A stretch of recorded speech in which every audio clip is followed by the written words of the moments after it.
అందరికీ నమస్తే. నేను మీ తిరుపతి. తెలంగాణ మాజీ ముఖ్యమంత్రి కల్వకుంట్ల చంద్రశేఖరరావు గారి భారీ బహిరంగ సభ పైన తెలంగాణ ముఖ్యమంత్రి రేవంత్ రెడ్డి గారు ఒక కీలకమైనటువంటి మీటింగ్ పెడుతున్నాడట. కాంగ్రెస్ పార్టీ ఎమ్మెల్యేలు, ఎంపీలు, మంత్రులు, ఎమ్మెల్సీలు అలాగే కొంతమంది ప్రభుత్వ అధికారులతో రేవంత్ రెడ్డి ఒక మీటింగ్ పెట్టి కేసీఆర్ సభ సక్సెస్ అయిందా, ఫెయిల్ అయిందా, కేసీఆర్ సభకు ఎంతమంది జనాలు వచ్చిర్రు, కేసీఆర్ సభకు జనాలు స్వచ్ఛందంగా పోయిర్రా, కేసీఆర్ ఒక్కొక్కరికి 300-200 ఏమని ఇచ్చిండా, ఇంతమంది జనాలు కేసీఆర్ సభకు పోవడానికి గల కారణం ఏంది?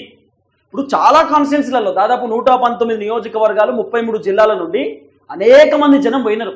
చాలా మంది కాంగ్రెస్ పార్టీకి సంబంధించినటువంటి కార్యకర్తలు కూడా బీఆర్ఎస్ పార్టీ సభకు పోయిరట. ఇది కూడా ఒక చర్చ నడుస్తున్నది. అయితే రేవంత్ రెడ్డి ముఖ్యంగా ఎమ్మెల్యేలను అడుగుతున్నాడట, మీ కాన్స్టిట్యున్సీ నుండి ఎంతమంది జనాలు పోయిర్రు, మీ కాన్స్టిట్యున్సీ నుండి అంతమంది జనాలు పోవడానికి గల కారణం ఏంది అని చెప్పి రేవంత్ రెడ్డి ఎమ్మెల్యేల పైన ఆగ్రహం వ్యక్తం చేసిండు అనేది కొంత వినబడుతున్నటువంటి చర్చ. అట్లనే ఎమ్మెల్యేల పైన రేవంత్ రెడ్డి సీరియస్ అయిందట. మిమ్మల్ని మీ విలేజ్లో తిరగమని చెప్పినా, మీ కాన్స్టిట్యున్సీలలో ఉండమని చెప్పినా అంటే హైదరాబాద్కు వస్తున్నారు, మీరు చేయబట్టే సగం కాంగ్రెస్ పైన వ్యతిరేకత వచ్చింది, మీ వల్లనే జనం కేసీఆర్ సభకు భారీ ఎత్తున పోయిర్రు, మీరు పొద్దున్నాక మీ నియోజకవర్గాలలో తిరుగుతూ జనాలకు వాస్తవాలు చెప్తే, కేసీఆర్ చేసినటువంటి అప్పు గురించి జనాలకు ఎక్స్ప్లెయిన్ చేస్తే ఈరోజు జనాలు కాంగ్రెస్ పైన మరలబడకపోతుండే, కేసీఆర్ సభకు పోకపోతుండే, ఎమ్మెల్యేలు చేసినటువంటి పాపమే అని చెప్పి కాంగ్రెస్ పార్టీ ఎమ్మెల్యేల పైన రేవంత్ రెడ్డి ఆగ్రహం వ్యక్తం చేసిందన్నది ప్రధానంగా వినబడుతున్నటువంటి ఒక అంశం. తర్వాత ఇన్ని బస్సులు కేసీఆర్ సభకు ఎట్లా పోయినాయి, ఇన్ని వెహికల్స్ ఎట్లా పోయినాయి, ఏ ఏ నియోజకవర్గాల నుండి జనాలు ఎక్కువ శాతం పోయిరని చెప్పి రేవంత్ రెడ్డి మొత్తం ఒక లిస్ట్ అవుట్ తీపిస్తున్నారు. ఇప్పుడు నాకు తెలిసి కరీంనగర్ జిల్లా నుండి చాలా మంది జనాలు పోయిరట కేసీఆర్ సభకు, వరంగల్ జిల్లా నుండి అయితే అనేక మంది జనాలు పోయిరట, తర్వాత ఖమ్మం జిల్లా నుండి కూడా దాదాపు ఒక 70-30% జనాలు కేసీఆర్ సభకు పోయిరు అనేది ప్రధానమైనటువంటి ఒక చర్చ నడుస్తూ ఉన్నది. ఇది సూర్యాపేట, ఖమ్మము ఇటు సైడ్ మొత్తం కూడా ఒక 70%, ఇటు 30 అటు ఒక 40%, అట్లా మొత్తానికి ఒక 70% దాకా కేసీఆర్ సభకు పోయిరు అనేది కొంత వినబడుతున్నటువంటి అంశం. మొత్తం ఓవరాల్ కేసీఆర్ సభ పైన కాంగ్రెస్ పార్టీ ఎంపీలతోటి, కాంగ్రెస్ పార్టీ మంత్రులతోటి, ఎమ్మెల్యేలు, ఎమ్మెల్సీలతోటి రేవంత్ రెడ్డి మాట్లాడుతున్నాడట. అసలు ఈ సభ ఉద్దేశం ఏంది, కేసీఆర్ ఏమనుకొని సభ పెట్టిండు, కేసీఆర్ సభకు ఇంతమంది జనాలు ఓడేంది? ఇప్పుడు గతంలో కాంగ్రెస్ పార్టీలు కూడా అనేకమైనటువంటి సభలు పెట్టిరు. సభలు పెట్టినప్పుడు 2 లక్షల మంది, 3 లక్షల మంది కూడా ఆ సభలకు హాజరయ్యారు. రేవంత్ రెడ్డి పెట్టినటువంటి, సోనియా గాంధీ వచ్చినప్పుడు 6 గ్యారెంటీలకు సంబంధించినటువంటి సభ, ఆ సభకి తుక్కుగూడలో జరిగింది. ఆ సభ రేవంత్ రెడ్డి పెట్టినప్పుడు లక్షలాది మంది జనాలు వచ్చినారు, అప్పుడు కూడా భారీ ఎత్తున వచ్చిరు. కానీ ఆ సభ కంటే ఎక్కువ శాతం జనాలు ఈడొచ్చారు. ఏది కేసీఆర్ సభకు దాదాపు ఒక 6-7 లక్షల మంది కేసీఆర్ సభకు వచ్చారు అనేది ఒక ముఖ్యమైనటువంటి అంచనా తెరపైకి వస్తున్నది. ఎందుకంటే మామూలు విషయం కాదు, మొత్తం 2-3 గంటల సేపు మొత్తం ట్రాఫిక్ జామ్ అయిపోయింది. కేసీఆర్ స్టేజ్ ఎక్కుడుతోటే మొత్తం ఎక్కడ లేని జనాలు మొత్తం కూడా నిండిపోయారు గ్రౌండ్లో. కేసీఆర్ రాకుండా ముందు ఖాళీ కుర్చీలు కనబడ్డాయి. కేసీఆర్ ఎంట్రీ అయిపోయిన తర్వాత, కేసీఆర్ హెలికాప్టర్ వచ్చిన తర్వాత విపరీతమైనటువంటి జనాలు ఫామ్ అయిపోయారు. తర్వాత కేసీఆర్ స్టేజ్ దిగి కేసీఆర్ బస్సులో ఎక్కి ఎర్రబల్లి పోతున్నప్పుడు కేసీఆర్ బస్సు వెనకాల కొన్ని వేలాది కార్లు, మొత్తం ట్రాఫిక్ జామ్. ఆ కేసీఆర్ సభ అయిపోయిన తర్వాత మహారాష్ట్ర నుండి వచ్చినటువంటి ఒక వెహికల్ అక్కడ ప్రమాదం అయ్యి 2 వ్యక్తులు ప్రాణాలు కోల్పోయారు అనేది కూడా కొంత వినబడుతున్నటువంటి అంశం. అంటే చాలా భారీ బహిరంగ సభ పెద్ద ఎత్తున నడిచింది. ఈ సభకు రేవంత్ రెడ్డి అనేకమైనటువంటి అంచనా వేసిందట. ఎవరు పోరు, అంత సీన్ లేదు, కేసీఆర్ పార్లమెంట్లో ఓడిపోయిండు, కేసీఆర్ ఎమ్మెల్సీ ఎలక్షన్స్లో పోటీ చేయలే, కేసీఆర్ను జనాలు నమ్మే పరిస్థితి లేదు, ఆల్రెడీ అసెంబ్లీ ఎలక్షన్స్లో కూడా కేసీఆర్ దెబ్బతిన్నాడు, ఈ సభ అంత ఈజీగా వర్కౌట్ కాదు, కేసీఆర్ ఎన్ని డ్రామాలు జిమ్మిక్లాడినా కూడా అది కొంత ఇబ్బందికరమే ఉంటుంది అని చెప్పి రేవంత్ రెడ్డి ఎక్స్పెక్ట్ చేసినట్ట. కానీ సీన్ కట్ చేస్తే కేసీఆర్ సభ ఇంత పెద్ద ఎత్తున సక్సెస్ అవుతుందని చెప్పి ఎవరు ఊహించుకోలే. తర్వాత రేవంత్ రెడ్డి చెప్పినట్ట కాంగ్రెస్ పార్టీ నేతలకు, మీరే చెప్పండి కేసీఆర్ సభ సక్సెస్ కాలేదని. ఎందుకంటే ఆల్రెడీ కేసీఆర్ సభ success, grand success, bumper hit, super hit, Baahubali సభ సక్సెస్ అయిందని చెప్పి బీఆర్ఎస్ వాళ్ళు ప్రచారం చేస్తూ ఉన్నారు. అనేక సోషల్ మీడియా మాధ్యమాలలో కూడా కేసీఆర్ సభ సక్సెస్ అని వార్తలు వస్తున్నాయి. కేసీఆర్ సభ సక్సెస్ కాలేదు అని చెప్పి మీరు ప్రమోట్ చేయండి, మీరు చిన్నగా వైరల్ చేయండి అని చెప్పి కాంగ్రెస్ పార్టీ నేతలకు రేవంత్ రెడ్డి చెప్పగానే కాంగ్రెస్ పార్టీ లీడర్లు కేసీఆర్ సభకు రాలేదు, గ్రీన్ మ్యాట్లు వేసిరు, గ్రాఫిక్లు చేసిరు, కేసీఆర్ సభలో జనాలే లేరు, అదంతా ఫేక్ అని చెప్పి కాంగ్రెస్ పార్టీ నేతలు మాట్లాడేటటువంటి ప్రయత్నం చేస్తున్నారు. ఎందుకంటే ఇప్పుడు కేసీఆర్ సభ సక్సెస్ అయ్యింది అని చెప్పి ఒకవేళ పబ్లిక్లో పోర్ట్రేట్ అయింది అనుకో, అరే ప్రతిపక్షంలో ఉన్నటువంటి పార్టీ బీఆర్ఎస్ పార్టీ, కేసీఆర్ 10 సంవత్సరాలు ముఖ్యమంత్రిగా ఉన్నాడు, మొన్న ఘోరంగా ఓడిపోయిండు, కేసీఆర్ని ఎవరు నమ్మలే, పార్లమెంట్ ఎన్నికలలో 0 సీట్లు వచ్చినటువంటి కేసీఆర్ సభకు అరే ఇంతమంది జనాలు వచ్చుడేంది. ఇప్పుడు ప్రతిపక్ష పార్టీ లీడర్ సభ దాదాపు 7-8 లక్షల మంది జనాలు వచ్చిర్రంటే ప్రభుత్వం ఫెయిల్ కాబట్టే కదా. ఇప్పుడు ప్రభుత్వం కాంగ్రెస్ ప్రభుత్వం ఉన్నప్పుడు ఏ ప్రభుత్వమైనా కాంగ్రెస్ అయినా బీఆర్ఎస్ అయినా బీజేపీ అయినా తెలంగాణ రాష్ట్రంలో ఒక ప్రభుత్వం ఉందంటే పతారు ఎక్కువ ఉంటుంది, ప్రభుత్వానికి ఇన్ఫ్లుయెన్స్ ఎక్కువ ఉంటుంది. ఆ ప్రభుత్వం తలుచుకుంటే కేసీఆర్ సభను ఇబ్బంది పెట్టవచ్చు, జనాలను రానియకుండా కూడా చేయవచ్చు. కానీ జనాలు ఎక్కడ కూడా రాకుండా లేరు. అవసరం అంటే బస్సు దిగి 3-4 కిలోమీటర్లు నడుచుకుంటూ కూడా వచ్చిరట కేసీఆర్ సభకు. అంత క్యూరియాసిటీ ఏంది?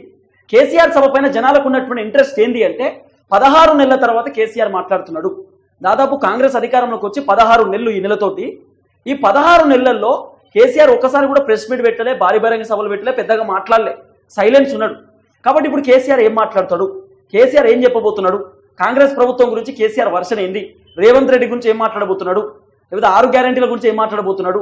రైతు బంధు, రుణమాఫీ, పెన్షన్, మహిళలకు 2500 రూపాయలు, ఇవన్నీ కేసీఆర్ ఏం మాట్లాడతాడు? ప్రభుత్వ ఉద్యోగుల గురించి ఏం మాట్లాడతాడు?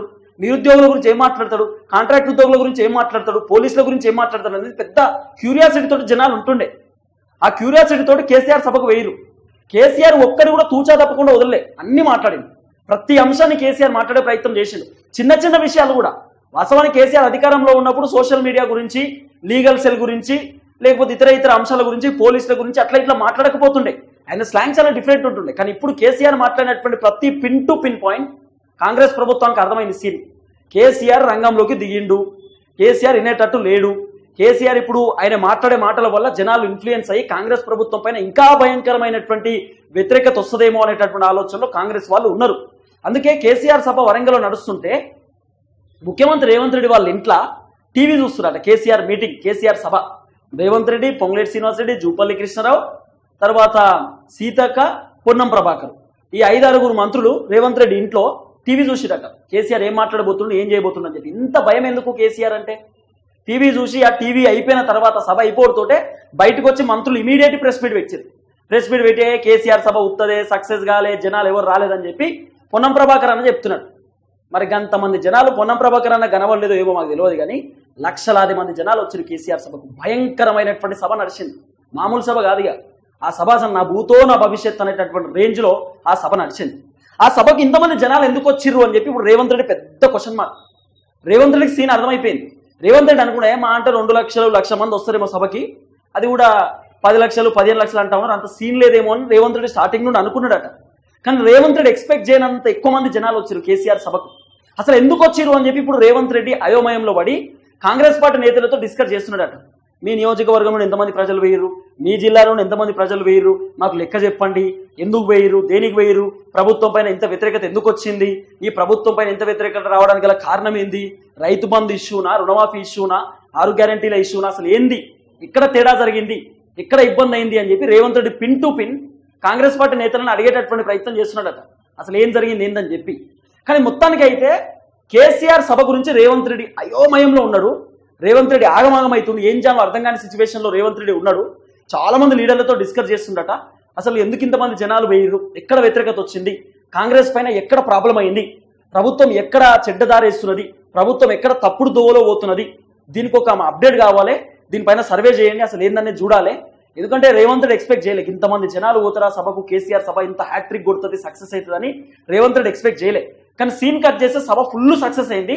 అదే రేవంత్ రెడ్డి ఆలోచనలో ఉన్నాడు. దాదాపు 2 లక్షల మంది రైతులు వేయరట, మహిళలు అయితే మస్తు మంది వేయరు, ముస్లింలు వృద్ధులు అయితే చాలా మంది వేయరు. అసలు రేవంత్ రెడ్డి ఎక్స్పెక్ట్ చేసింది వేరే, అక్కడ జరిగినటువంటి కథ వేరే. కాబట్టి ఎందుకు వేయరు ఇంతమంది జనాలు, కాంగ్రెస్ ప్రభుత్వం పైన 16 నెలల్లోనే ఇంత భయంకరమైనటువంటి వ్యతిరేకత ఎందుకు వచ్చింది, రావడానికి గల కారణం ఏంది అనేది Revanth Reddy pin to pin అడిగి తెలుసుకునే ప్రయత్నం చేస్తా ఉన్నాడట. ఎక్కడ లోపం జరిగింది అనేది రేవంత్ రెడ్డి ఇప్పుడు రెక్టిఫై చేసుకునేటటువంటి ప్రయత్నంలో ఉన్నాడు అట అనేది కొంత వినబడుతున్నటువంటి అంశం.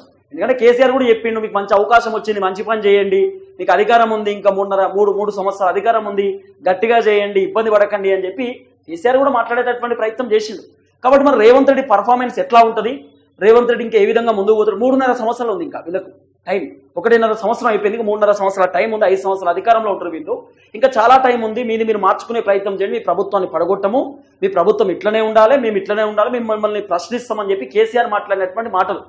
సరే మొత్తానికైతే ఓవరాల్ కేసీఆర్ సభ పైన రేవంత్ రెడ్డి పెద్ద ఎత్తున అయోమయంలో ఉన్నాడంటే, టెన్షన్లో మీటింగ్లు పెడతా ఉన్నాడు.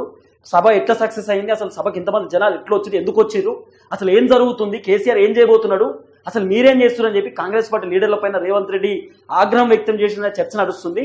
కేసీఆర్ మాట్లాడినటువంటి మాటలపై మీరు ఎందుకు కౌంటర్ ఇస్తలేడు అంటూ కూడా రేవంత్ రెడ్డి ఎమ్మెల్యేలకు ఎంపీలకు మంత్రులకు వార్నింగ్ కూడా ఇచ్చింది అనేది కొంత వినబడుతున్నటువంటి అంశం. చూద్దాం ఏం జరగబోతుంది.